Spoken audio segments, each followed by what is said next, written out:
అయితే నాగార్జున సాగర్ డ్యామ్ కాడ ప్రకృతి అందాలు ఎంత మంచిగా ఉన్నాయో ప్రమాదాలు కూడా గట్లనే పొంచి ఉన్నాయి అంటున్నారు పోయిన టూరిస్టులు.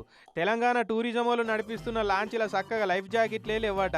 ఉన్నా కూడా అన్ని పర్ర జినిగి ఉన్నాయట. లాంచ్ మెయింటెనెన్స్ కూడా అసలేం మంచిగా లేదని చెప్తున్నారు. ఆధార్ కార్డులు ప్రూఫ్ ఏం లేదు.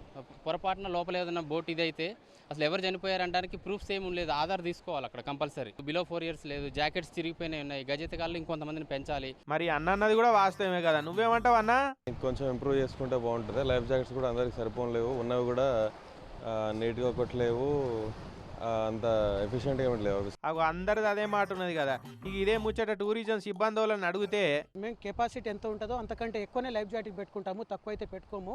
ప్రతి ఒక్కరికి మేము లైఫ్ జాకెట్ ఇచ్చిన తర్వాత వాళ్ళే ఆటోమేటిక్గా తీసేస్తారు. ఉరకబోస్తుందని చెప్పో వాళ్ళ సెల్ఫీల కోసం అని చెప్పి తీసేస్తా ఉన్నారు. అగో ఎక్కటోళ్ళ కంటే ఎక్కువనే లైఫ్ జాకెట్లు ఉన్నాయని చెప్తున్నాడు. కానీ పబ్లిక్ నడిమిట్లో పోయినాక తీసేస్తున్నారట. అది కూడా నిజమే తీరి. లాంచీలో కొంతమంది లైఫ్ జాకెట్లే వేసుకోలేదు. ఏదన్నా ఎడమడం అయితే నీళ్ళల్లో మునగకుండా కాపాడేదే కదా లైఫ్ జాకెట్. ప్రాణాల మీద ఎవరికైనా అశ్రద్ధ ఉండదు కదా. మరి ఇట్లా లైఫ్ జాకెట్లు మంచిగా లేవని కొందరు వేసుకుంటలేరట.